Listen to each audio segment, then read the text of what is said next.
Je l'ai bien pitché la dernière fois, Time for the Planet, à des potes. Énorme. Ouais. Donc je vais peut-être essayer de le refaire en une phrase et tu me rediras si je dis de la merde ou pas. T'inquiète. Et peut-être. C'est pas évident à pitcher en une phrase. Ah, c'est pas évident en une phrase. Il y a beaucoup de mots compliqués. Tu dis juste, c'est un gros mouvement citoyen qui déploie des solutions pour aller vers un mode de vie plus sobre. Voilà. Bah, tu viens de le faire.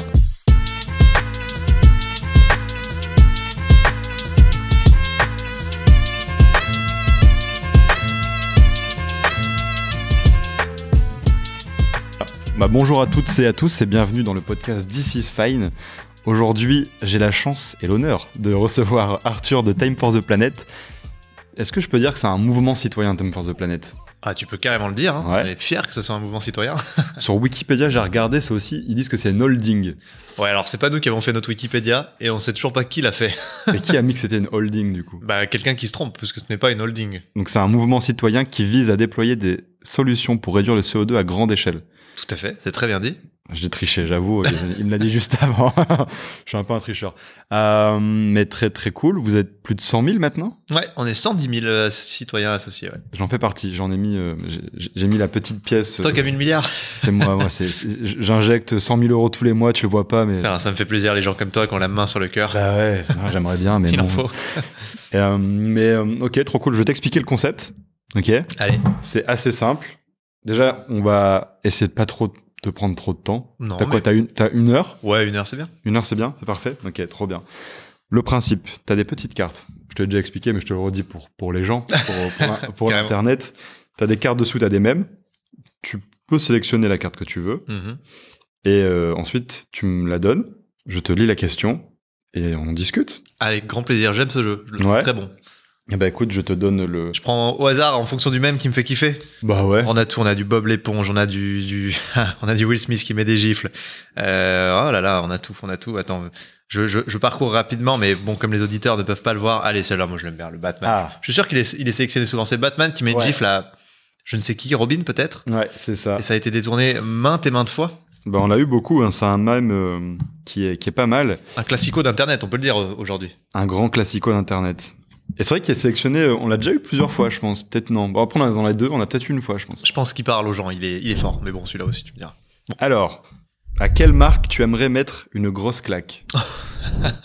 Alors c'est compliqué parce qu'avec Time for the Planet, on n'est pas trop dans le grosse claque, tu vois. On est plus dans on rassemble et on essaye de se dire que dans les marques, il y a des humains et il y en a qui se disent je suis sincèrement capable de faire changer les choses de là où je suis, qu'ils aient raison ou tort, tu vois. Je me dis c'est compliqué. Après, j'avoue qu'à l'heure actuelle, quand même les collègues de Total, il faut qu'ils fassent un petit effort, quoi.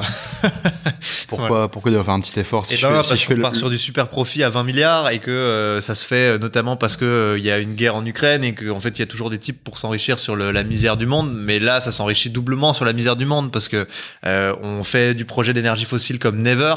Franchement, il y a des investissements qui sont bien supérieurs à ceux qui sont déclarés comme étant les super investissements dans les énergies renouvelables.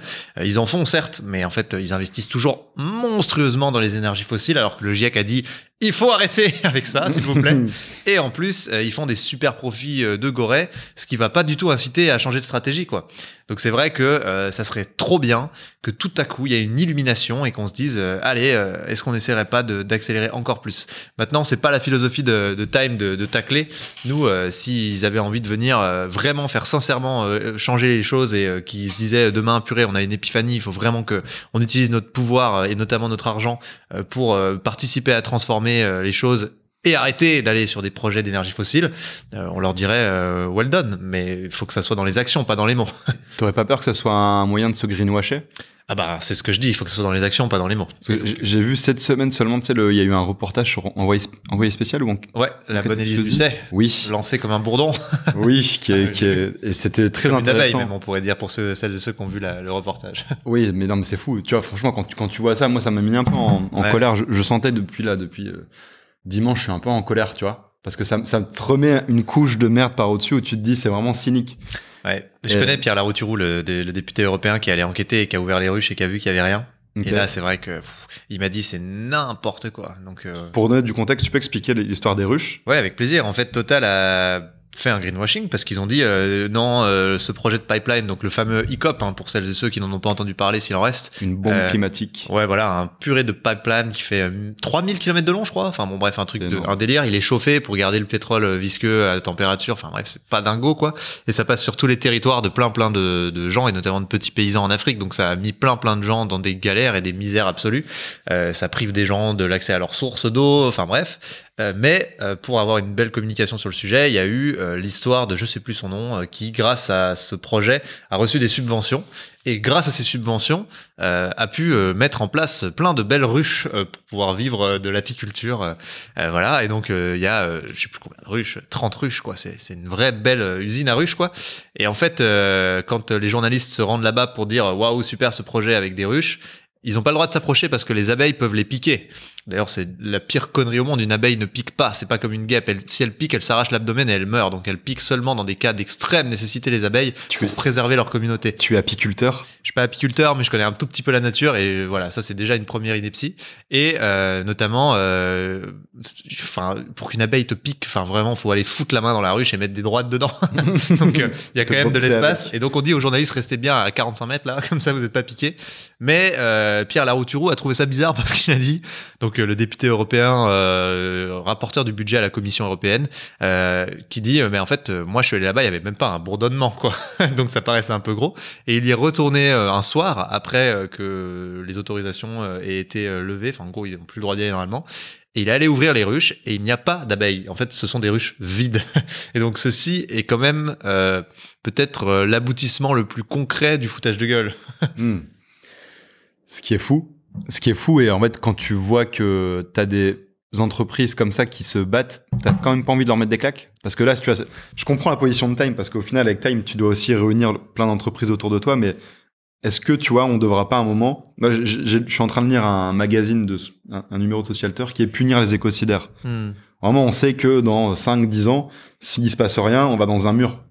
Mais t'as des entreprises qui, aujourd'hui, on sait qu'elles se battent concrètement contre l'intérêt collectif. Ouais. Donc, elles sont là pour nous foutre des gros bâtons dans les roues. Ouais. Notamment, toi, avec le projet que t'as, c'est des entreprises qui vont faire des campagnes de lobbying sur les citoyens pour créer du déni climatique. Donc, ces gens-là, qu'est-ce qu'on va en faire, quoi, tu vois?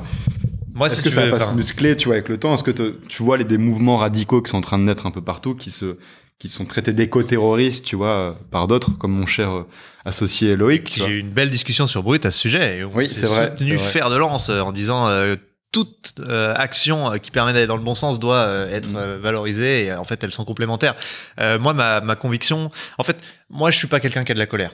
C'est pas mon profil sociologique. Je n'arrive pas à avoir de la colère.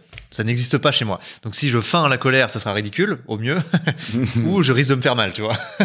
Donc j'ai pas cette... ce n'est pas en moi. Donc je peux pas vraiment te dire que j'ai envie de mettre des grosses claques. Ça n'existe pas en moi. Okay. Vraiment, j'ai déjà sondé plein de fois. Même quand j'ai conscience que des types sont en train de ruiner notre avenir, ça ne déclenche pas de colère chez moi. Je ne sais pas te l'expliquer, je ne sais pas pourquoi. Moi, je suis plus dans une logique de... j'ai envie de faire des trucs pour être heureux, pour rayonner parce que je me sens bien avec moi-même et que j'ai l'impression d'être aligné en tant qu'individu, je veux dire. Et si ça peut inspirer et aider à aller dans la direction du monde que je crois être la plus souhaitable, j'en suis ravi. Mais si c'est pas le cas, je continue de faire mon truc parce que, en fait, je me sens bien comme ça en tant qu'Arthur, tu vois. Okay. Et c'est tout ce que j'aspire à faire. Maintenant, bah ouais, du coup, je suis pas très dangereux, quoi. Je suis pas le type qui va, tu vois, qui est la menace pour Total, typiquement. Enfin, je pense qu'ils en ont rien à branler de moi, quoi. Oui, et puis c'est pas le rôle que tu vas avoir aussi. Il y en a qui le font et exactement. Tout le monde va dans le même sens et ça permet. Il y a aussi un équilibre entre les forces. Exactement. Mais par contre, t'es pas éco-anxieux?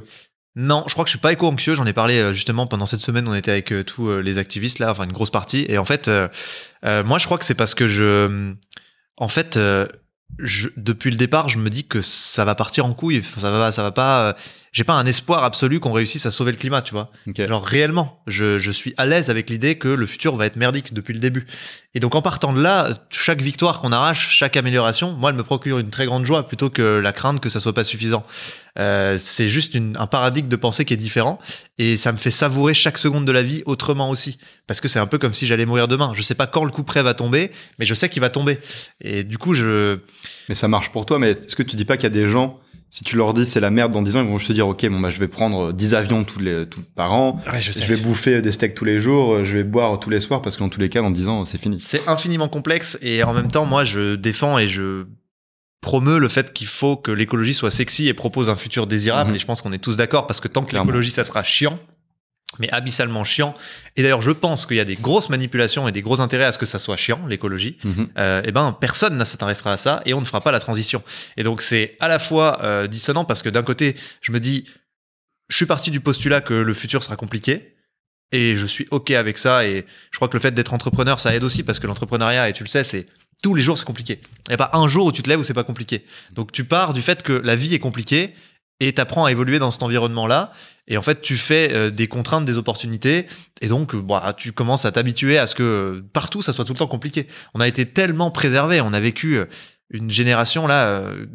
Alors certes, il y a des trucs compliqués, mais moi, ma grand-mère, elle dit le cul dans la graisse. Enfin, tu vois, on est né et nos seuls problèmes, c'est, je sais pas, c'est quelle PlayStation je vais m'acheter. Enfin, tu vois, pour les Occidentaux riches, privilégiés, comme il y en a quand même beaucoup qui écouteront probablement ce podcast. Et en fait, je pense qu'on va vers des périodes, comme il y en a eu beaucoup dans l'histoire, qui seront compliquées, où il y aura beaucoup plus de conflits, où il y aura beaucoup plus de galères. Et comme je n'ai pas d'impact direct là-dessus, je peux juste essayer d'éviter, mais à ma petite échelle, je veux pas me torturer avec ça parce que, au pire, je vais me cramer tout seul avec ma colère qui n'aura pas changé grand-chose. Et du coup, mon impact sera encore plus ridicule. Donc, c'est encore plus dommage. Et au mieux, en fait, je vais juste faire un truc qui va pas aller dans le bon sens parce que potentiellement, je vais aller faire une action qui sera contre-productive à la fin parce que j'aurais été aveuglé par ma colère. Du coup, j'ai pas envie de me laisser toucher par ça. Et peut-être que j'ai tort, en fait, tu vois. Mais juste, c'est ma façon d'appréhender ma vie pour me sentir bien et agir de manière alignée sans avoir le sentiment d'être pas lucide, quoi. Ok. Non, je sais pas s'il y a pas de truc de tort ou enfin, je sais pas si tu vois, genre, il y a un truc mieux que l'autre, c'est en fonction de ce que t'es aussi et ce que t'as au fond de toi. Exactement, je pense que ce qui est intéressant, ce que t'as dit, c'est comment tu rends l'écologie sexy. Tu vois, nous, par exemple, avec Papa Autant, on essaye de rendre la déforestation sexy. Ce qui est compliqué, tu vois, on parle de... La déforestation ? La déforestation, tu vois, tout ce que ça implique derrière, on doit le rendre audible pour les gens. Oui, ok. Si tu leur dis juste, c'est la merde, il reste plus de forêt, c'est catastrophique. Oui. Mais il faut pas que la déforestation soit, elle, sexy, on est d'accord. Non, faut que la lutte contre la déforestation devienne un acte, elle devienne un acte sexy. Mais c'est quelque chose qui est complexe parce que, typiquement, faut embarquer le maximum de gens. Et pour embarquer le maximum de gens sur des sujets comme ça, on en parlait quand t'es arrivé, faut embarquer aussi des gens qui ont de l'influence dans ces choses-là. Mais tu vois, par exemple, nous, quand on regarde Nutella en face de nous, moi, je travaille dans la pub pour Nutella, c'est des marques qui ont des moyens, genre, extraordinaires, qui sont organisées, qui ont des moyens de fou. Eux, demain, s'ils veulent faire une pub avec, je sais pas quel influenceur pour dire que Nutella est une belle marque, ils vont pouvoir le faire. Donc, comment, en tant que petit, tu vois, on arrive à embarquer, tu vois, on rend l'écologie sexy. C'est quoi, toi, ton prisme par rapport à ça? En fait, tu soulèves le problème de l'écologie. C'est que, aujourd'hui, ceux qui surexploitent les ressources, donc qui vont taper dans les stocks qui ne sont déjà plus renouvelables, font des profits démentiels grâce à leur prédation et leur surexploitation. Ces profits démentiels achètent tout. Donc, ils achètent la publicité, ils achètent agressivement les consommateurs. Et ça finit par faire le winner takes all, qui est le truc préféré des Américains. C'est en mode, je rase la concurrence, je l'éclate en deux. Et en fait, je l'ai acheté grâce à l'argent du fait que j'ai déboîté la planète plus que les autres. Et donc, tant qu'on est dans un paradigme de compétition qui est comme ça, malheureusement, c'est les prédateurs qui gagnent. Il n'y a pas de sortie. Parce que toi, t'arrives, tu fais un truc viable où tu génères pas beaucoup de profit parce que tu respectes les limites planétaires, comme tout individu normal, normalement. Et le mec, il arrive et il te démolit parce qu'il achète en milliards en pub. Et donc ça, c'est un énorme sujet. Et donc, pour moi, la seule chance d'outrepasser ça, c'est en effet de créer du rêve dans les têtes et de dire, mais en fait, ça va dans le sens d'un projet de société qui me saoule, qui me gonfle. Moi, ce projet de société, il me fait pas rêver. Le projet de société de survivre, c'est de la merde. Et en fait, il faut faire naître, et c'est très compliqué, le projet de société de la transition, c'est-à-dire un truc que tout le monde partage, plus ou moins, mais en tout cas, qui fédère largement et où tout le monde se dise je vois ce futur et j'ai envie d'y aller. Mais tu vois, ça a eu existé et c'est assez simple de le matérialiser parce que par exemple dans les années 50, moi je demande à mon grand-père qui a 93 ans comment vous voyez 2000, 2020 et ils te disaient tous la même chose avec des étoiles dans les yeux, des voitures volantes, des gratte-ciel tellement hauts qu'on voit plus le sol, En fait, ce projet de société aujourd'hui, il paraît flingué, mais à l'époque, c'était merveilleux. Ça fédérait la civilisation humaine tout entière. Enfin, peut-être pas toute. Il y a quand même des peuples primaires qui disaient non, on s'en branle. Mais en tout cas, les Occidentaux, nous, on était dans notre délire et tu vois, et l'art nous avait amené vers ça. Les films, les artistes.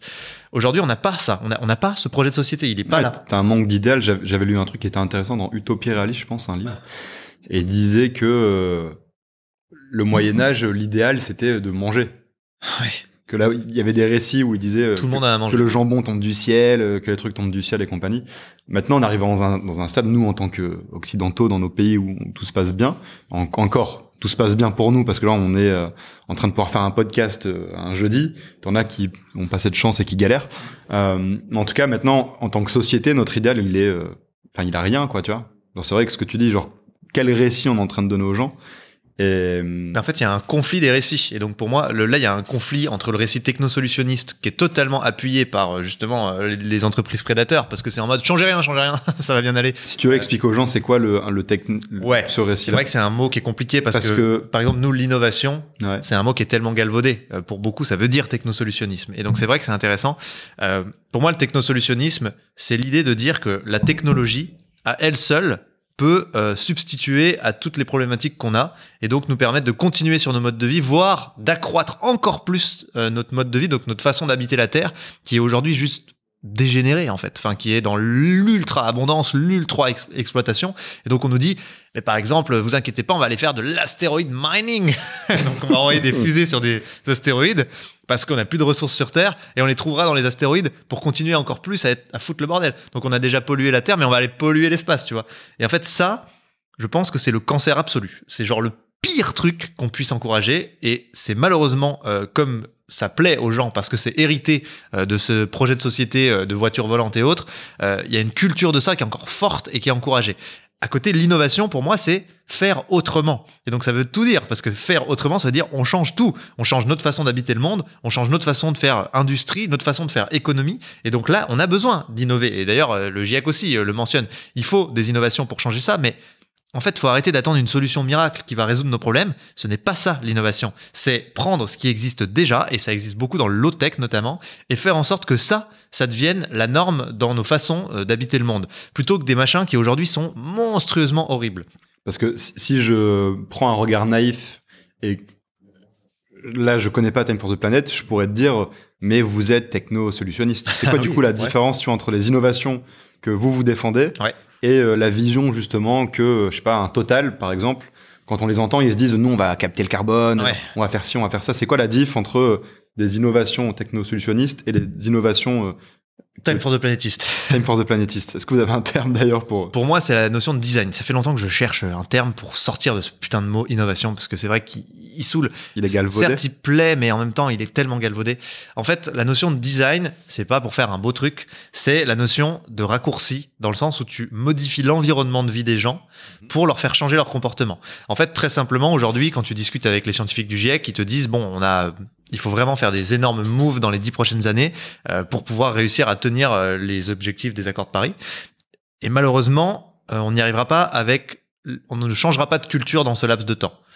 Ou alors il faut Covid sur Covid, tellement des traumatismes, et encore, tu vois, c'est résilient, hein, le système. Quand tu parles de culture, c'est de ce qui se passe dans la tête des gens et comment ils vivent dans le monde? C'est la façon dont on appréhende nos modes de vie de manière générale, et donc notre culture sociétale, elle doit complètement changer. On doit apprendre une culture de la frugalité, de la sobriété, on doit sortir de l'hyperconsommation, on doit sortir de la logique capitaliste, enfin, il y a du pain sur la planche. Il y a du taf. Et tout ça, c'est éducationnel. Ça peut pas se faire sans que les gens comprennent, qu'ils apprennent, qu'ils découvrent les solutions, qu'ils soient pas mal informés. Donc c'est tout ce que tu dis. Il y a tellement de notions de conflit entre le mec qui arrive avec, il te met du doute et toi t'es déjà en train d'apprendre, mais du coup tu reviens en arrière parce que c'est normal. On est comme ça, on a besoin de comprendre. Et donc dans cette guerre de l'attention et cette guerre de la mésinformation qui est dominée par l'argent, malheureusement, je pense que on n'a pas le temps. En fait, cette transition éducationnelle, au mieux, elle prend une génération. Elle prend 50 ans.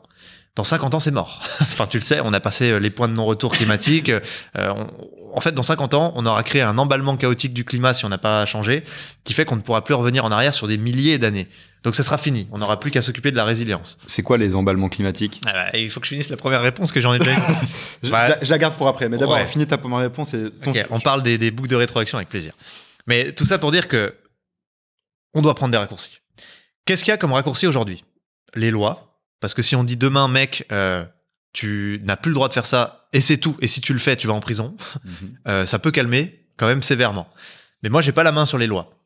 Il y a des façons d'aller essayer de faire en sorte qu'on ait la main sur les lois, et c'est ce que fait très bien Dernière Rénovation, par exemple. Malheureusement, moi, j'ai l'impression qu'on se fait toujours hijacker. Peut-être que je me trompe. C'est-à-dire que les politiques, ils arrivent toujours à feinter et qu'en fait, ils font ce qu'ils ont été élus pour faire à la base et donc ils changent pas leur mandat en cours de route. Donc, la seule chance qu'on a, c'est de faire élire des nouveaux candidats. Mais comme j'en vois pas trop poindre le bout de leur nez, je suis pas hyper à l'aise sur la politique, même si c'est évident qu'il faut qu'il y ait de la politique. Enfin, c'est évident. Tu vois, moi, j'adorerais dans ma vie que Loïc soit un jour député. Bah, moi aussi. Je voterai pour lui. C'est ce genre de nouvelles personnes, même toi, tu vois. Ouais, moi j'ai pas les épaules, je pense, mais si des gens les ont, je serais ravi qu'ils y aillent. Et moi, je prie tous les jours pour qu'il y ait un candidat stylé. Hein. Mais tous les jours, hein. Je rêve de ça.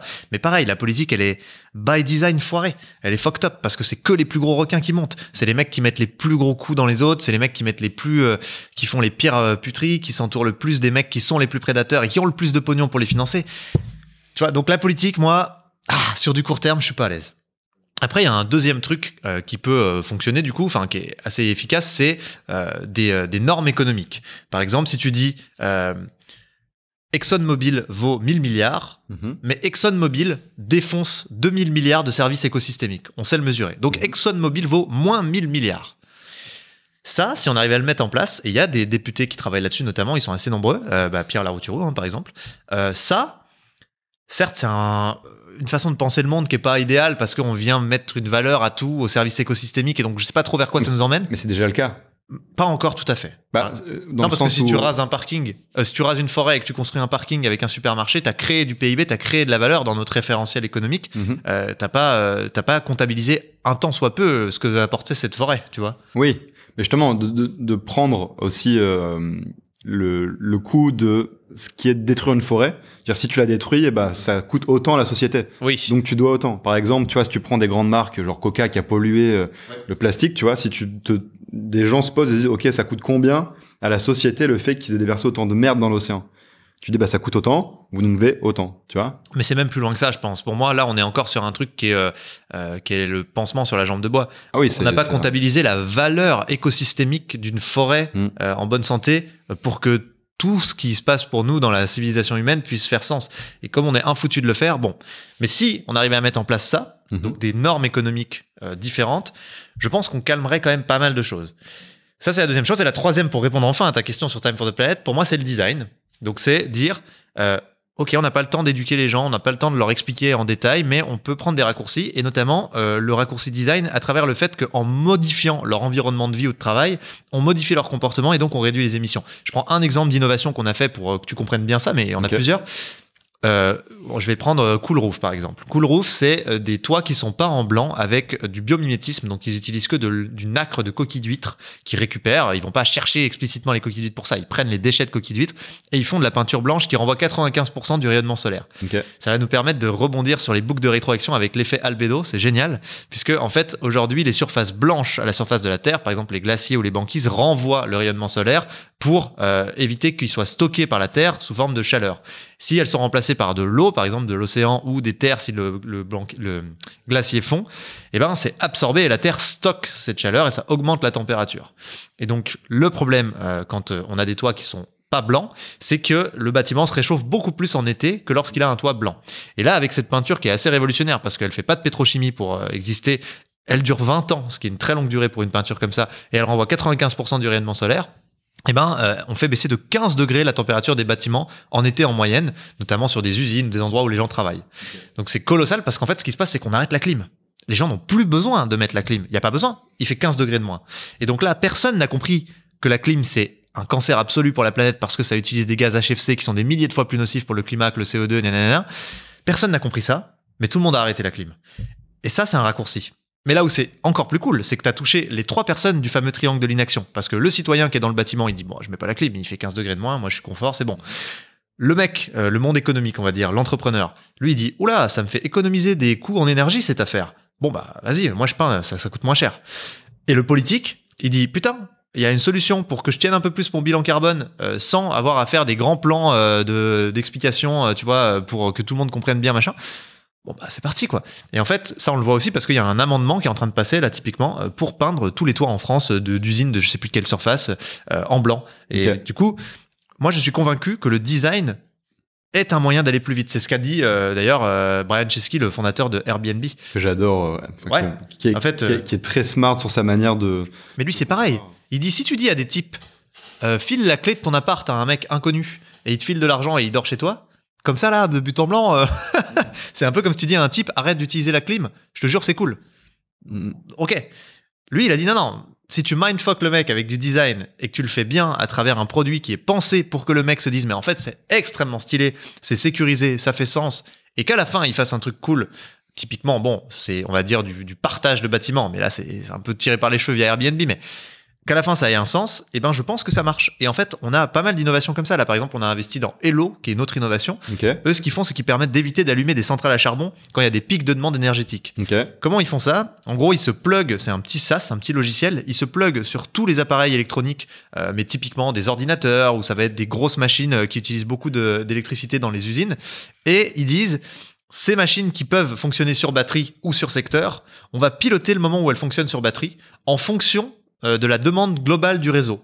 Donc, quand le réseau demande beaucoup d'électricité et que ça nécessite, à cause de pics, d'allumer des énergies carbonées, par exemple, on tourne pas que sur les renouvelables, en fait, ce que fait Hello, c'est qu'il déconnecte tous ces appareils et il les passe sur batterie pour faire baisser et qu'on reste juste en dessous, parce qu'en fait c'est souvent des petits seuils et si tu les passes à peine t'allumes une centrale à charbon, alors que si tu restes juste en dessous t'allumes pas de centrale à charbon.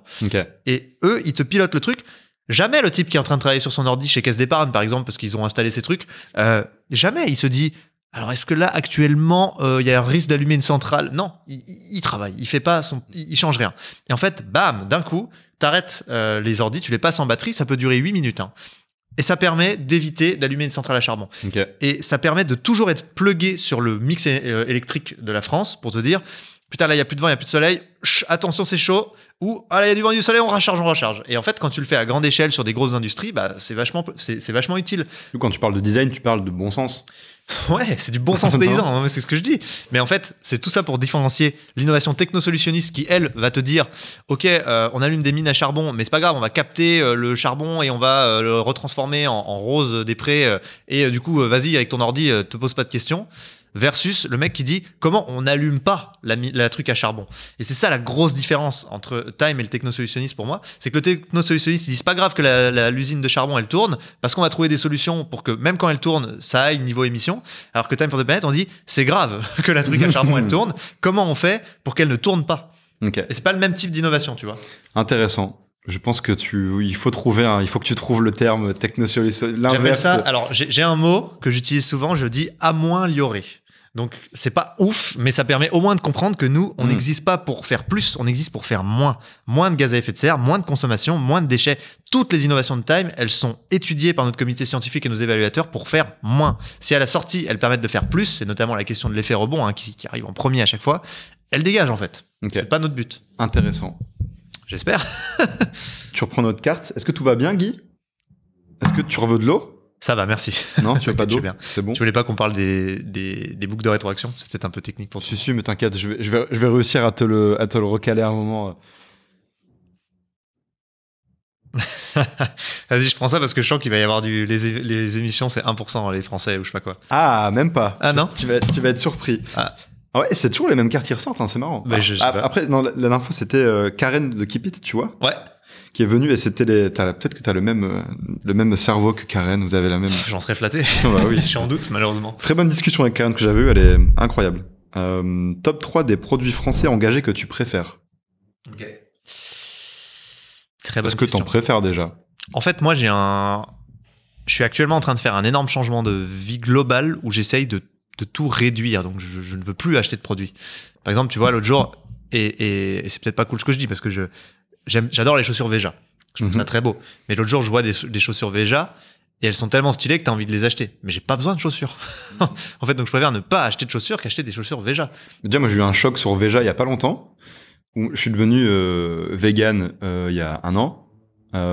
Et je veux un mariage. Du coup, je vais acheter des nouvelles pompes, tu vois. J'avais plus de pompe, mes pompes blanches étaient dégueulasses, donc je me dis je vais aller chez Veja. En fait, en rentrant dedans, je me suis rendu compte que la grande majorité des paires étaient faits à base de cuir, tu vois.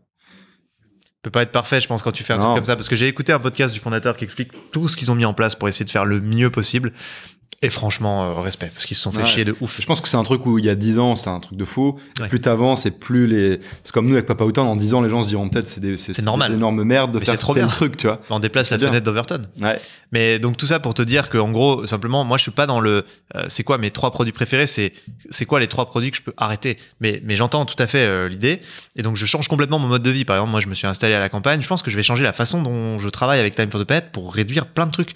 Et en fait, je réapprends à profiter de la vie. Parce qu'en fait, on a perdu notre capacité à profiter de la vie. Aujourd'hui, on est juste ce qu'on définit comme profiter de la vie. En fait, c'est un endoctrinement à être un agent économique qui produit et qui consomme de manière optimisée. C'est affreux, c'est affreux. En fait, moi, depuis que j'ai déconstruit ça, je ne veux plus du tout rentrer dans cette case parce qu'elle me fait gerber, et je me dis, je ne profite pas de la vie. Je suis juste un esclave du PIB qui n'est que l'ombre de notre capacité à détruire le monde. Donc je ne veux pas profiter comme ça. Et donc qu'est-ce que c'est profiter de la vie ? Qu'est-ce que c'est être heureux ? Et en fait, en déconstruisant tout ça et en recommençant un peu pas mal de choses, je change tellement de trucs. En fait, consommer, pour moi, c'est pas profiter de la vie, hein, c'est rater le fait de profiter de la vie, c'est passer à côté de la vie. Et en fait, j'essaie de me rapprocher de choses très simples qui demandent très peu de produits. Et en fait, je réduis beaucoup. Mais je vais quand même répondre à ta question, parce que qu'est-ce qui te rend heureux déjà ? T'as parlé de... C'est simple, mais d'une simplicité, c'est la nature. Moi, je suis... c'est ma raison d'être. En fait, j'ai verbalisé ça récemment. Je me suis rendu compte que la nature est ma raison d'être. Moi, j'ai besoin de la nature tous les jours. C'est très dur pour moi d'être dans Paris tout le temps comme ça, dans les rendez-vous, parce que, en fait, la nature répond à toutes mes questions, répond à tous mes besoins.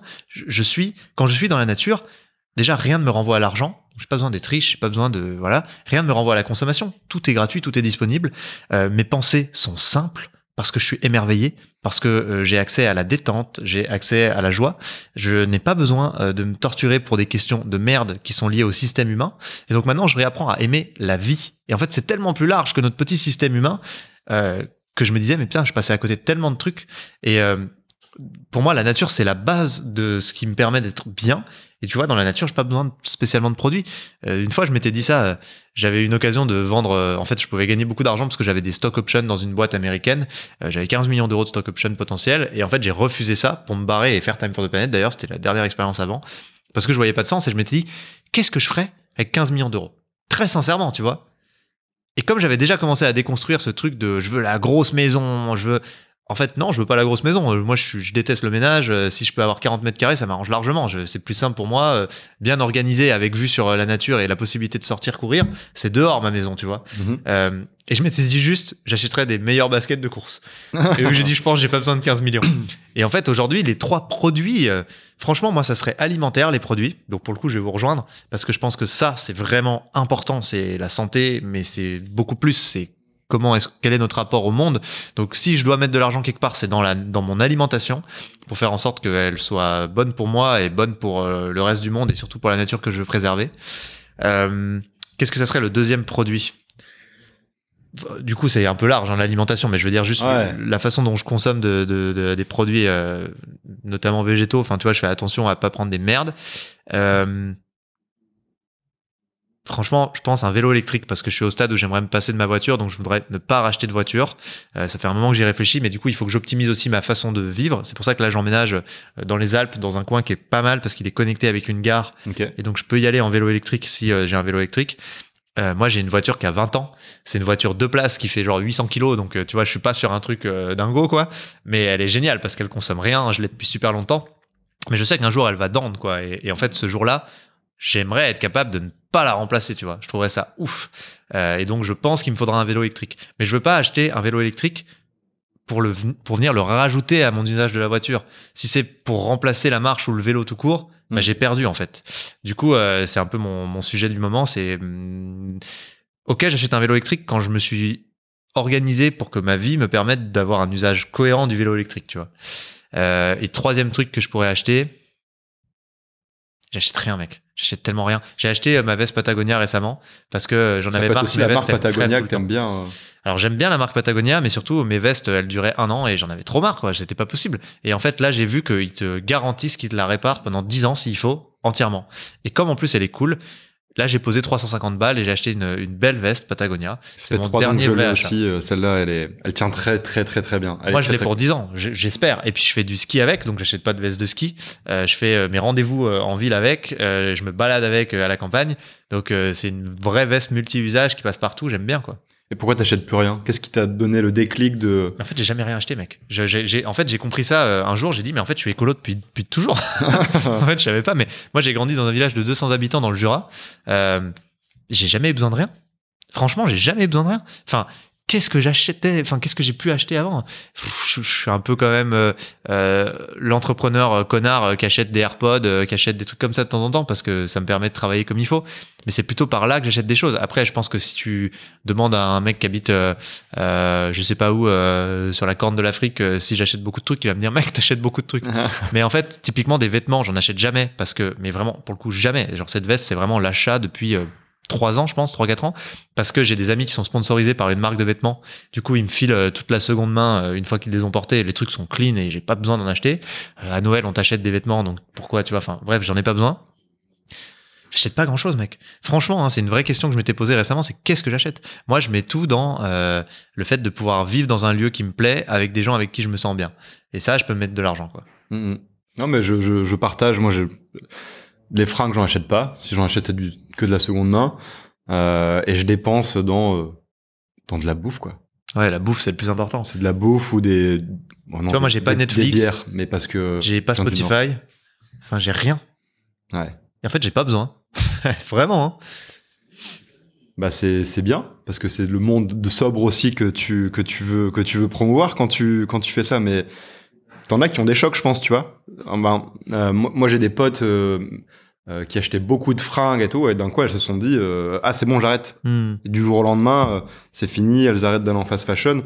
Et ça passe par... T'as pas eu de déclic, tu vois, des trucs où tu t'es dit, ok, là, Tu faisais quoi avant Time? C'était quoi ta vie avant? Ouais, tout à fait. T'as jamais... En fait, je crois que c'est les codes du succès, ton sujet là. Et t'as tout à fait raison, il faut que les codes du succès changent. Qu'est-ce qui aujourd'hui te valorise socialement? En fait, moi, j'ai eu la chance d'être valorisé socialement par l'entrepreneuriat. Et ça m'a pas nécessité d'être bien sapé. Enfin, tu vois, Mark Zuckerberg, il avait dit ça m'avait fait marrer parce qu'il y a un gars qui lui avait dit, un gros riche qui changeait de vêtements tout le temps et qui avait plein de montres et tout. Mark Zuckerberg, il avait rien. Alors, je suis pas en train de dire que Mark Zuckerberg, c'est un exemple d'écologie, mais juste l'analogie est drôle. Il avait rien, pas de montre, rien. Il avait juste un t-shirt gris, toujours le même.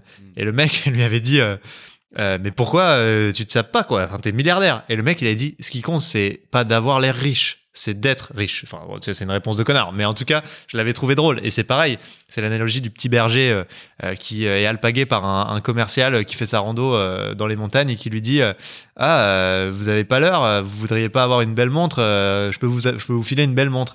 Et le berger refuse, il dit non, moi j'ai pas de montre, j'ai le temps. Et tu vois, moi je suis plus sur ça en fait depuis que je suis jeune. J'ai eu la chance d'être élevé et éduqué par des parents qui sont enseignants et qui m'ont donné des valeurs d'une simplicité, mon gars. Il faut juste être heureux dans ton environnement avec des gens qui t'inspirent et qui sont bienveillants. Avoir les dernières sapes à la mode ou une grosse voiture, maintenant ça va faire de toi au mieux un bouffon, malheureusement, parce qu'on va vers ça et c'est les codes du succès qui évoluent. Bah moi je suis plutôt d'accord avec ça.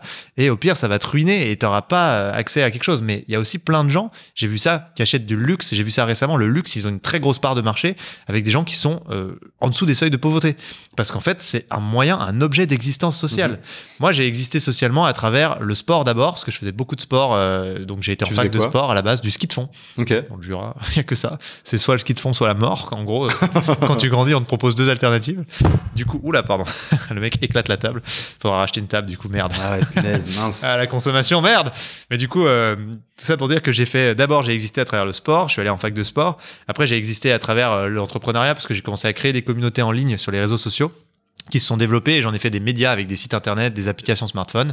C'est comme ça que j'ai monté 2 boîtes, dont une que j'ai plutôt bien revendue, qui m'a permis de savoir ce que c'était que d'avoir de l'argent sur son compte et de pas savoir ce que tu fais de cet argent. Honnêtement, je ne savais pas quoi faire de cet argent. J'ai acheté un appart et je me suis dit, qu'est-ce que je fais du reste? Je peux pas le laisser à la banque parce que ça pollue comme un porcinet. Du coup, je l'ai mis sur une assurance vie, tu vois. Et j'ai dit, ça me permettra d'acheter mon chalet dans les montagnes quand j'aurai trouvé l'endroit où je veux vivre. Voilà, simple, efficace. Et du coup, je me suis dit, en fait, je suis déjà reconnu socialement suffisamment. En tout cas, je me sens pas dans une nécessité de devoir prouver quelque chose aux autres. Donc, ça me sert à rien d'acheter des trucs. C'est intéressant ce que tu disais sur les marques de luxe, par exemple. Ça m'a fait penser à quelque chose que j'avais vu sur Dior. Ouais. Bref, je sais plus. En tout cas, comment les influenceurs dont Lena Situation d'ailleurs, avaient fait en sorte que le luxe reparte, tu vois, à la hausse. Incroyable. Tu vois, c'est ça aussi. Est-ce que les rappeurs, mec, il y a pas une chanson où ils disent pas Gucci, les mecs. T'écoutes du rap? C'est vrai que t'as fait un clip de rap avec Com, non? Je suis rappeur, personne n'est parfait. Non. T'as un petit passif de rappeur où J'ai fait des trucs, j'étais youtubeur à un moment et du coup je m'amusais, je faisais souvent des zik et tout et du coup là c'était marrant de pouvoir le faire. C'était quoi ta chaîne YouTube? Ça s'appelait Babeuf, mais la chaîne YouTube n'existe plus, mais j'ai encore une page Facebook et si vous pouvez trouver des vidéos qui ont plusieurs millions de vues avec plusieurs dizaines de milliers de likes, voilà, si vous êtes curieux. C'était quoi les thèmes? C'était Je caricaturais des situations de la vie de tous les jours, quoi. Ok, intéressant. La jalousie, la friendzone, des trucs cons, tu vois. Ok. Rigolo. J'irai voir un peu. J'irai poser mon like. C'est pas souvent que je lâche, je te le dis. On peut l'enlever si tu veux. Non, tranquille. On peut le Non, c'est avec plaisir. Mais est-ce que tu veux parler du projet sur lequel t'es avec les influenceurs ou c'est un truc secret? C'est pas un truc qui est encore 100% safe, donc je suis pas sûr que je peux en parler, mais oui, c'est peut-être que un auditeur ou une auditrice nous aidera, mais en gros, on essaie de rassembler 300 influenceurs à la salle Wagram le 8 mai pour les former sur le sujet du climat, mais en respectant leur code, c'est-à-dire qu'on va le faire avec humour, bienveillance, pas de ton moralisateur, culpabilisant. On essaie juste de leur dire, écoutez les gars, moi le premier, je suis tellement loin d'être parfait, faut déjà que je m'occupe de mon cul, mais en fait, le premier truc, c'est quand même qu'on comprenne un peu mieux.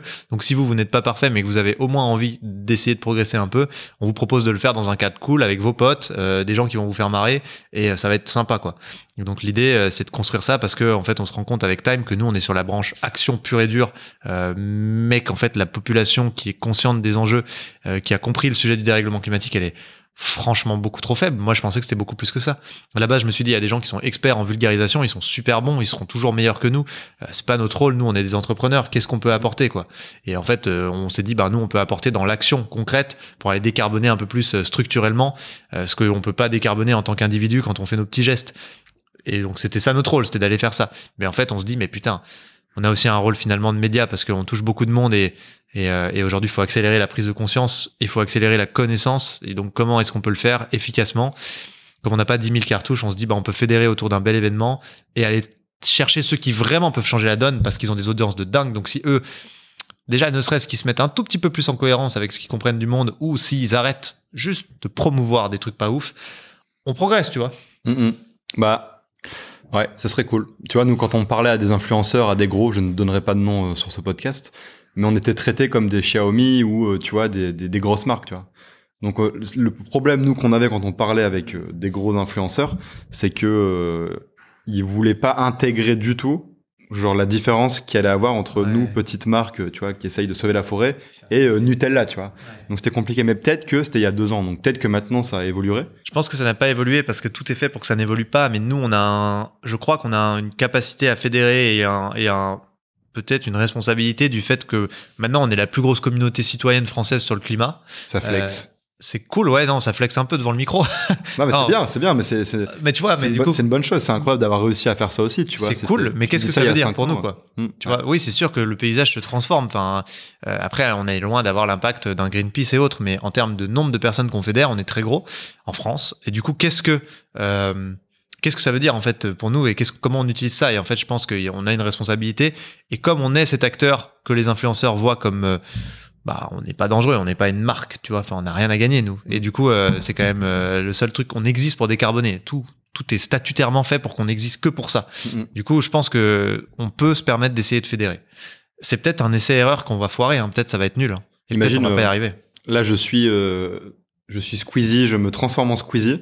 Salut Squeezie. Je vais rebondir sur ce qu'on disait tout à l'heure. Je suis Squeezie et je te dis, mec, c'est quoi le problème, quoi? Avec le climat, tu me parles de point de bascule. Comment je t'explique en 20 secondes?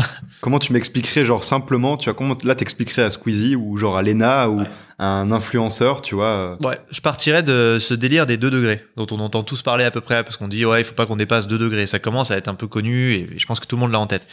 Et je dirais que c'est vraiment très, très, très, très, très mal vulgarisé, malheureusement. Parce que quand on me dit ça, moi, le premier, je me dis, cool, c'est juste un pull en moins. C'est ça, 2 degrés. Moi, le Jura, plus de degrés, c'est top. Hein. Donc déjà, j'expliquerai ce que ça veut dire, plus de degrés. Parce que la plupart des gens ne le savent pas, mais c'est une moyenne. C'est une moyenne sur la surface du globe. Donc on va même partir de la trajectoire. Parce qu'actuellement, on est sur une trajectoire de promesse à 3,6 et de fait à plutôt 4,5 degrés. Donc, on va partir à ce qui est les faits, c'est-à-dire aujourd'hui, si on reste sur la dynamique actuelle, on va se retrouver à l'horizon 2100 à plus 4,5 degrés. Donc c'est une moyenne à la surface du globe. Et il faut comprendre qu'au-dessus des continents, c'est multiplié par 2. Donc déjà, on est à plus 9 degrés. Donc déjà, plus 9 degrés, tu commences à réfléchir. Ensuite, il faut avoir conscience d'un truc, c'est que pendant les pics, donc les périodes intenses, typiquement une canicule. Comme l'été dernier. Voilà, ce chiffre, il se multiplie encore par 2 en moyenne. Donc là, 20. Ouais, on est à plus 18 degrés. 18. Et ce que ça veut dire, c'est que tu prends la pire canicule de ta life, la pire, donc les 45 degrés qu'on tape là, et tu rajoutes 18 degrés. Déjà là, tu commences à capter que plus 2 degrés, c'est plus 4,5 degrés, mais plus 2 degrés de la même manière, c'est pas anodin. En fait, ça rajoute énormément.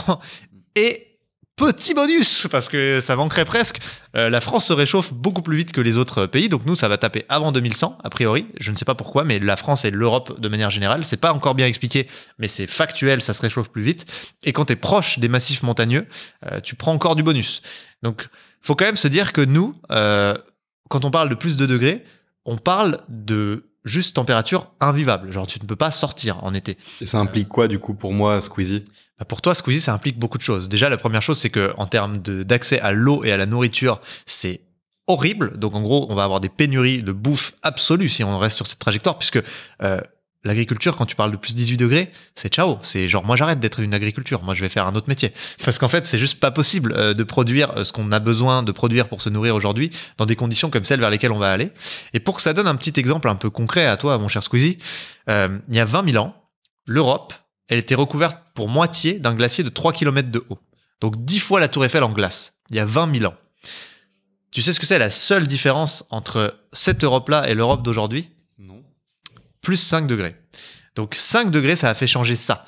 Les mers étaient 130 mètres plus bas. Tu pouvais aller à pied de la France à l'Angleterre. Et il y a encore 6 000 ans, le Sahara, c'était une forêt tropicale avec le plus grand lac du monde. T'as appris à l'école, mon cher Squeezie, qu'il y avait le croissant fertile. Tu te rappelles du croissant fertile? Je me rappelle très bien. Il était fertile à mort, hein, le croissant. C'était il y a 10 000 ans. Bon croissant on a fertile. inventé l'agriculture. Et c'était la fertilité incarnée. Bon, bah, je t'invite à aller voir le croissant fertile aujourd'hui. Il est pas fertile. C'est un désert. C'est une différence de 5 degrés, là, ce que je te dis.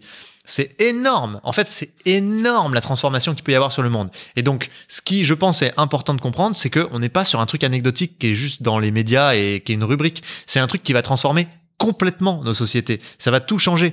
Et le truc qui, je pense, est important aussi, enfin, qu'il faut qu'on ait en tête, c'est en effet qu'aujourd'hui, on joue la carte de soit on va vers un monde qui est bien mieux, soit on va vers un monde qui est horrible. Et en fait, ça se joue maintenant, ça se joue pas demain. Pourquoi? Parce qu'il y a ces fameuses boucles de rétroaction. Et donc, qu'est-ce que c'est? Ça manifeste l'emballement du climat potentiel. Aujourd'hui, il y a plein d'effets, souvent géologiques, mais ça peut être plein d'autres choses, qui peuvent s'auto-alimenter si on les laisse partir et s'emballer, parce qu'une fois qu'ils sont partis, l'humain ne peut plus avoir aucun contrôle dessus. Le bon exemple, c'est le permafrost. C'est des terres gelées qui représentent 20% du globe et qui contiennent du méthane, qui est un gaz à effet de serre à peu près 30 fois plus nocif pour le climat en termes de pouvoir réchauffant que le CO2. Et ce méthane, il est contenu en milliards de tonnes dans le permafrost. Et aujourd'hui, le permafrost commence à fondre. Alors qu'il n'avait jamais fondu, c'était top pour l'humanité. On était tranquillou avec notre permafrost gelé et on se posait pas de questions. Et donc, en fondant, il se met à relâcher ce méthane. Ce méthane accélère le réchauffement climatique, puisqu'il augmente l'effet de serre. Et en accélérant le réchauffement climatique, il augmente la fonte du permafrost qui fond de plus en plus vite, qui relâche de plus en plus de méthane, qui réchauffe de plus en plus, qui fait fondre de plus en plus. On a compris pourquoi ça s'appelle une boucle. Ces phénomènes-là, il y en a des dizaines. Et s'ils partent, et ils sont très bien étudiés, ils sont pas loin de partir pour beaucoup, après on pourra faire toutes les danses de la pluie qu'on veut, toutes les salsas et même toutes les géo-ingénieries. On ne pourra pas arrêter l'emballement du climat. Et ça peut nous emmener vers des trucs qui sont pas drôles. Genre, à plusieurs centaines d'années, il y a des papiers très sérieux qui disent qu'on sous-estime le risque d'extinction de la civilisation humaine. Et ça laisse combien de temps? Mais en fait, ça, c'est toujours la question qui est touchy. En fait, chaque jour compte parce qu'on ne sait pas. Aucun scientifique peut dire le 24 février 2044, la boucle de rétroaction permafrost est incontrôlable. On ne sait pas. On ne sait pas. C'est trop compliqué à mesurer. Et donc, on sait qu'il faut juste éviter que ça parte. Et donc, il faut tout faire dès maintenant pour l'éviter. Et malheureusement, aujourd'hui, on n'a pas du tout l'impression que c'est ce niveau-là de gravité. Je pense que le dernier argument, si je veux être casse-couille avec Squeezie pour lui dire, mec, vraiment, je te parle d'un truc sérieux, c'est le thermomètre mouillé, qui peu de gens connaissent encore parce que ça paraît complètement fou, mais c'est en train d'être démocratisé, notamment par Bon Pote, par Jean Covici. C'est le simple fait qu'il y a un moment où le mix entre l'humidité, l'hygrométrie de l'air, en gros l'humidité et la température de l'air devient létal. Donc en gros, tu sors dans la rue, tu tombes par terre, t'es mort. pour de vrai. Fun. Ouais, et ça, en fait, c'est un truc qui a déjà eu lieu dans plusieurs points du globe pendant plusieurs minutes. Donc, en gros, c'est un croisement entre des températures trop élevées qui ne devraient pas exister et des humidités trop élevées à un certain point qui fait que les gens meurent, et donc les animaux aussi. Et ça a été très bien observé sur des oiseaux. Tu as des vols d'oiseaux qui passent dans un point d'hygrométrie qui est létal et ils tombent au sol.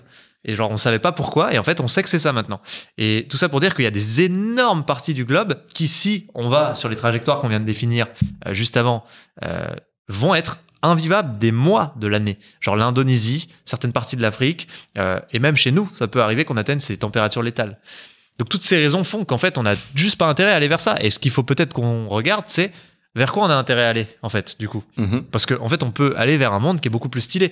Et ça, il faut aussi le décrire. Parce que si les gens peuvent pas se projeter, on est mort. Et donc, typiquement, un monde où on est moins des esclaves de la consommation en permanence, on a moins à produire tout le temps des trucs et à exister pour produire.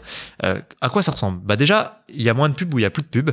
Parce que ça sert à rien de pousser les gens à acheter, puisque le but, c'est de réduire le nombre de trucs qu'on achète. Aujourd'hui, on flingue 1,7 fois trop de ressources. Donc, 1,7 fois ce que la planète est capable de proposer. Nous, on est à crédit sur la planète. On est en détente, hein, quand même. On est la seule espèce qui se permet des délires comme ça. Et donc, ça veut dire que l'économie, elle est 1,7 fois trop grosse. Ça, il n'y a pas besoin d'être... Tu vois, moi, j'ai posé bêtement cette question à des économistes et ils m'ont dit, bah ouais, en gros, il n'y a pas besoin de réfléchir. Donc, il faut la décongestionner pour qu'elle soit au moins à une fois les ressources, et voire un peu moins. Donc, ça veut dire que tout ce qui incite à la consommation et à faire plus de consommation, faut que ça dégage. Donc, moins de pubs, ça veut dire que t'es plus micro-agressé toute la journée. Aujourd'hui, on se prend 3000 stimuli publicitaires par jour, c'est invivable. Ce qui fait que la dépression, la santé mentale, elle s'effondre, c'est très lié à ça.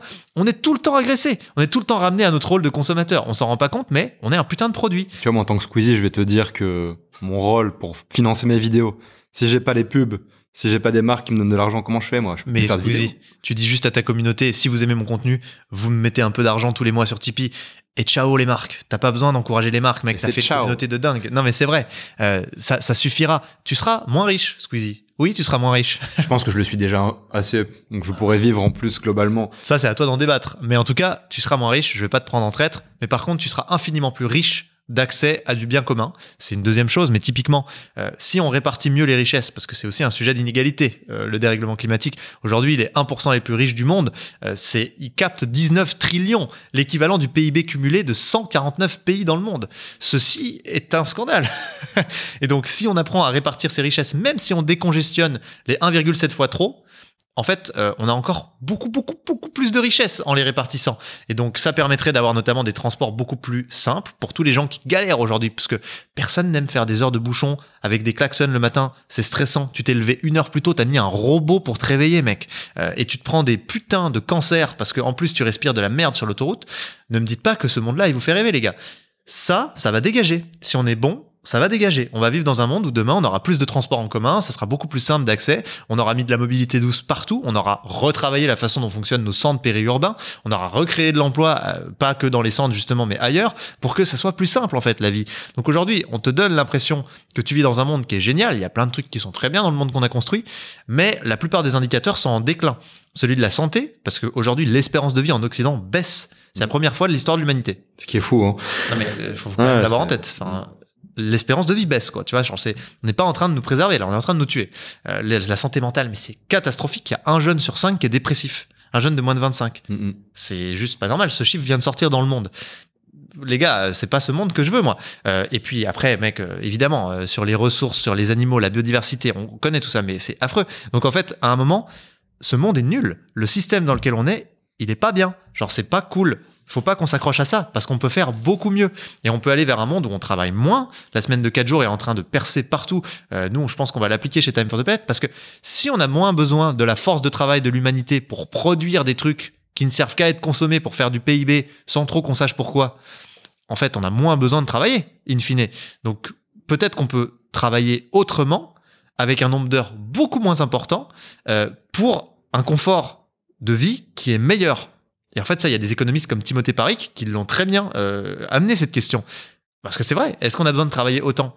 En fait, aujourd'hui, on travaille une grosse partie de notre temps pour ces fameux 1% là, qui captent toute la richesse. Donc toi, tes heures que tu fais là, tu peux peut-être en virer 1/3, voire la moitié, parce qu'elles ne servent qu'à enrichir des types que tu ne connais pas et qui ne peuvent pas dépenser cet argent. Et cet argent, il ne sert qu'à défoncer le monde, parce qu'aujourd'hui, il est utilisé par l'énergie fossile principalement, parce qu'il est sur des comptes en banque, et c'est tout. Et en fait, quand tu réfléchis comme ça et que tu ramènes à ton échelle, tu te dis, mais moi, je veux pas travailler pour ça. On travaille 100 000 heures dans une vie, c'est colossal, c'est 11 années en tout, sans dormir, passer à juste taffer. Si c'est pour flinguer notre avenir et la planète, mais autant faire une grande sieste de 100 000 heures, tu vois. Et donc peut-être que demain, on travaillera moins, on sera moins micro-agressé avec des pubs, on aura accès à beaucoup plus de services communs, de santé, de soutien, de transport, et on vivra dans un monde où on pourra plus profiter de la beauté du monde, notamment de la nature, parce qu'on la préservera et qu'on aura du temps pour y aller. Moi, je signe direct, tu vois, enfin, je signe direct. Et en fait, on est au carrefour entre ces deux mondes, entre l'apocalypse et ça. Mmh. Moi, je suis Squeezie, là je signe. Là, j'y vais. Mais malheureusement, j'espère. Je ne suis qu'une illusion, c'est moi. Putain, je suis de retour. Tu fais chier, mec. Ah bah ouais, non. Mais ouais, non, c'est fou, c'est intéressant. Et tu vois, moi, je vais être plus critique et radical sur genre ces influenceurs, parce que bon, c'est aussi tu l'as compris avec Loïc, notre position par rapport à ça, et pour les avoir vus et parler avec eux. Moi, ma conviction, c'est que dans 10 ans, s'ils ont rien fait aujourd'hui, on va les regarder, on va leur dire qu'est-ce que vous avez foutu. Tu vois? Parce qu'aujourd'hui, t'as un Squeezie, t'es un McFly et Carlito, t'es Lena. Il y a une influence qui est énorme. On sait très bien que genre c'est dans les 5-10 prochaines années, bon 5, que ça se joue. Et s'ils font rien, enfin vraiment, tu vois, on pourra, enfin c'est leur génération, c'est nous. Genre moi, Squeezie, ça fait, tu vois, depuis 10 ans que je le suis, genre j'ai l'impression que c'est mon pote, tu vois. Donc s'il fait rien, dans 10 ans, je vais regarder, je vais faire, mais mec, t'étais où, quoi, tu vois? Oui, t'étais où quand Arthur, il t'a invité le 8 mai, t'étais où, quoi, tu vois? T'étais où quand tu devais t'engager, tu vois? Je suis d'accord, ils ont une responsabilité. Je sais pas s'ils la conscientisent, mais il y a aussi un vrai sujet qui est compliqué, hein. Ça, moi, c'est un sujet que j'ai en ce moment. C'est que. Ils se sentent pas légitimes? Non, ceux qui ne font rien se font presque moins emmerder que ceux qui font un peu aujourd'hui. Oui, c'est vrai. Et c'est un énorme problème, parce que ceux qui essayent, comme ils sont pas parfaits, ils se font alpaguer par une logique qui est peut-être de la pureté militante, je sais pas comment on l'appelle, mais qui fait que ils retournent en arrière. En fait, ils préfèrent ne pas parler. Enfin, moi, j'ai eu des discussions avec des gros influenceurs sur ça, qui m'ont dit, en fait, j'arrête. Parce que toutes mes tentatives, elles se soldent par je me fais déboîter. Et ça, c'est un énorme sujet. Enfin, c'est un énorme sujet. Donc, c'est pour ça que moi, je prône la bienveillance et pas les claques, comme tu le dis au début. Aussi, parce que génétiquement, je suis comme ça, mais aussi parce que j'ai l'impression que certes, ça va plus doucement, mais ça va plus vite à long terme. Je sais pas comment tu vois, c'est du petit pas, mais il faut s'en accommoder. Alors qu'on essaie de mettre une claque pour faire un grand pas, mais on a des grandes chances que ce grand pas, il arrive pas. Alors que le petit pas, je suis plus serein sur le fait qu'il arrivera. Et donc, pour moi, la stratégie pour aller très vite, c'est d'aller moins vite. C'est affreux, parce que je sais qu'il faut aller très vite. Je viens de t'expliquer pourquoi je sais qu'il faut aller très vite. Mais je me dis stratégiquement, j'ai l'impression que le cerveau humain, il est comme ça. T'as fait le Z-Even, quoi. Ouais. Donc t'as côtoyé tous ces. Je fais une déclaration d'amour à Antoine Daniel. J'ai tout fait. Donc comment ils te quand tu leur parles de climat, ils te disent quoi? Tu vois, ils réagissent, ils se sentent. Moi, je peux me dire aussi, il y a un truc de légitimité où t'es là, tu fais du contenu. Y a pas ça, non? Ce qui fait que ça marche, c'est qu'on a un cerveau casino. C'est pas le sujet, c'est pas le climat, c'est pas. En fait, bien sûr qu'ils le font pour une bonne cause, ils le feraient pas pour ExxonMobil. Mais par contre. Et ça, c'est un truc que j'ai compris avec Time for the Planet aussi, c'est quand je veux faire l'opération des 100 000 à la fin de l'année, à la base, moi, je m'en bats les couilles qu'on soit 100 000, mais je m'en tamponne la bite qu'on soit 100 000. J'aimerais le dire encore. Très bonne expression. Non, mais vraiment. Tamponne la bite. Je m'en fous, mais radicalement, de cette vieille Vanity Metrics. Je m'en fous. Je ne fais pas Time for the Planet pour être 100 000. Je fais Time for the Planet pour que ces putains d'innovations qui nous aident à aller vers un monde de vie plus sobre, elles puissent être adoptées vite. Le problème, c'est que quand je dis ça aux gens, je crée pas d'émulsion. Il se passe rien. J'essaye d'autres trucs, je leur dis on est une petite équipe, on a besoin de votre soutien, il se passe rien, ils s'en foutent. Je leur dis on va avoir un impact démentiel en tonnes de gaz à effet de serre, ils s'en foutent mec. Mais je leur dis, les gars, on peut être 100 000, et c'est un gros challenge, mais si vous êtes chaud, on est 100 000. Je leur parle en mode casino, en mode match de foot, et là je déchaîne les enfers mec. Et en fait, le The Event, ils ont compris ça, parce que j'en ai parlé avec Zerator, ils ont dit, le cerveau humain il est comme ça, il va falloir des millénaires pour qu'il change, on peut pas le changer, faut qu'on aille vite. Comment on hijack le truc? Et ben, je fais un truc de casino. Je mets des mecs en compète sur allez les gars, on ramène le plus de trucs. Il y a un KPI précis, c'est la thune. Et en gros, j'organise ça sur un temps très court, en mode challenge. Faut qu'on réussisse. Si on échoue, ça sera public. On s'engage. Et ça marche. Parce qu'en fait, le cerveau humain, c'est un putain de cerveau casino, quoi. Ah, je suis bien d'accord. en premier. Et en fait, malheureusement, Si tu veux déchaîner les enfers et aller assez vite, tu dois faire de la neuroscience, quoi. Je suis désolé, mec, mais je vais devoir bientôt bouger, quoi. Va falloir. Ah oui, punaise, on est des pipelettes. Ouais. Ok. Je devrais déjà être en podcast là, mais bon. Bah oui, bah écoute, on va te libérer. Bah finissons sur une question ou un truc, tu vois, pour que ça soit clean, quoi. Tu veux une dernière question? Ça va être long, non? Ça va être très long, mais regarde, de toute façon, là, je pense que même ça, on va le laisser au montage, on s'en fout. Ouais, avec plaisir. Tu prends une question et on va te faire le challenge. Tu réponds en 3 phrases. Ça me va. Ça te va? Ouais, ça va parce que je suis vraiment un enfoiré de pipelette, c'est vrai. Et juste pour rebondir sur ce que tu disais sur l'effet casino, c'est vrai. Nous, quand on dit qu'on veut sortir Nutella des rayons, les gens, ça les tilt. Si on dit on veut sauver la forêt, ils s'en foutent. Ils s'en foutent, ça leur parle pas. Mais c'est trop complexe, c'est trop loin de nous, c'est pas un truc, le cerveau ne fonctionne pas comme ça. Ouais. Mais c'est pas, je suis pas en train de te faire une Sébastien Boller, hein. Je suis pas en train de te dire c'est la nature humaine d'être un connard. Je voudrais bien préciser ça parce que si les gens commencent à penser ça, on est mort. C'est la culture dans laquelle on est endoctriné depuis le jour 1 de notre naissance, qui n'est pas simple à déconstruire et qui prend du temps. Ouais. Mais qui n'est pas la racine humaine. Il y a des peuples primaires, ils ne vivent pas comme nous, ils vivent en osmose avec la nature et ça marche. Donc, je veux juste préciser, parce que c'est encore un argument de l'inaction. Ah, on est comme ça, c'est l'humain, il va tout cramer, et puis voilà. C'est faux. Je suis d'accord. Juste endoctriné. Ça changera. On va faire en sorte que ça changera. Merde. Ça va changer. C'est quoi la chose sur Terre qui te rend le ou la plus triste? C'est con de finir sur ça. Oh, fucking hell. Tu sais quoi, après, si, c'est la solastalgie. C'est le fait que la nature que je vois la nature péricliter sous mes yeux. Celle qui me tient vraiment à cœur. Et notamment dans le Jura, je vois par exemple les épicéas qui meurent tous en dessous de 1000 mètres d'altitude maintenant, avec des parasites qui arrivent de je sais pas où, du sud, qui les déboîtent. Je vois la neige, il y en a plus, mec, il y a plus de neige. Actuellement, dans le Jura, tu vas à 1500 mètres, c'est vert. Aujourd'hui, en février. C'est vrai que quand j'étais petit, il y avait de la neige. Il y avait 2 mètres de neige, moi. Hein. Genre, j'habite dans une maison à 700 mètres d'altitude, il y avait 1 mètre de neige devant chez moi. Quand il neige chez moi, maintenant, c'est rare. Juste pour te dire, c'est rare. En 20 ans. Enfin, tu vois, en 29 ans, quoi. Et franchement, ouais, la solastalgie, c'est le truc le plus dur pour moi parce que j'existe pour cette nature, je vis pour la préserver, je vis pour mieux la comprendre, pour m'intéresser à elle, pour être capable d'être réceptif et d'accueillir ce qu'elle m'envoie de positif pour que j'active mon état de bonheur. Je commence à comprendre ça. Et en parallèle, je la vois qui périclite. Et c'est aussi ce qui fait que je m'engage avec Time parce que moi, à la base, je me suis dit, je vais juste me casser. Je vais aller dans un bel endroit et je vais vivre avec un métier simple parce que moi, j'ai plein de métiers. Je suis coach sportif, je suis maître nageur. Enfin bref, je peux faire ce que je veux à côté.